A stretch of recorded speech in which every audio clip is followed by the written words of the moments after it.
পাখি তুমি বাথরুমের সামনে পড়ে গেলে সেটা ভাই দেখেও ফেললো? কি করে সম্ভব পাখি?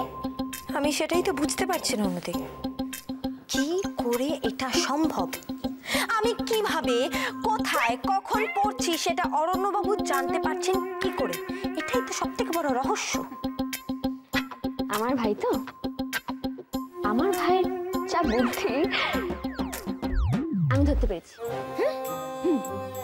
তুমি তো বাথরুমের সামনে পড়ে গেছিলে, তাই না? হ্যাঁ, ভাই নিশ্চয়ই ওখানে কোথাও ক্যামেরা লাগিয়ে রেখেছে। সেখানে আমি দেখেছি। কোথায়? আরে আমি দেখে নিয়েছি পুরো বাথরুম, তান্না তান্না করে খুঁজে দেখে নিয়েছি, কিচ্ছু পাইনি, কোনো ক্যামেরা নেই, কিচ্ছু নেই অনুদি। তাহলে বাথরুম, রুম, বাথরুম থেকে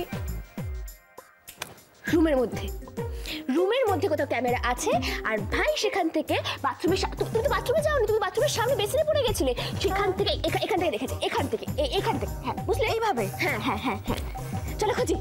তোমার কি বুদ্ধি অনুদি! চলো চলো চলো, কোথায় খুঁজবো? দেখে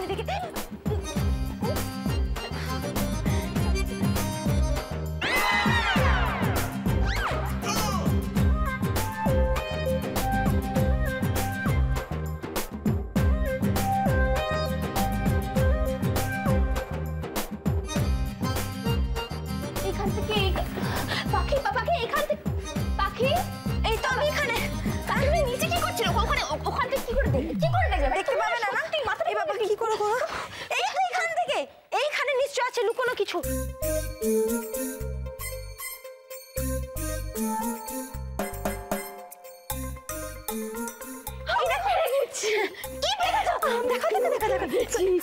অনুদি, এটা সেই প্রথম চিরকুটটা, তুমি দেখো কিচ্ছু পাইনি, আর উনি এত সামনে এখানে রেখে দিলে তো হয়েই যেত, গল্প শেষ। হবে না, এইভাবে হবে না পাখি।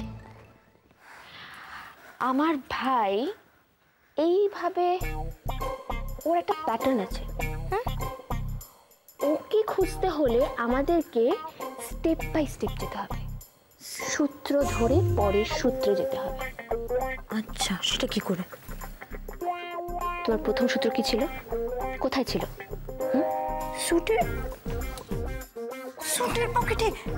মানে আমি সকালবেলা ঘুম থেকে উঠে সবার আগে ওনার জন্য জামা কাপড়টা বাছাই করব, সেটা উনি জানতেন, আর তাই উনি স্যুটের পকেটে চিরকুটটা রেখে দিয়েছেন।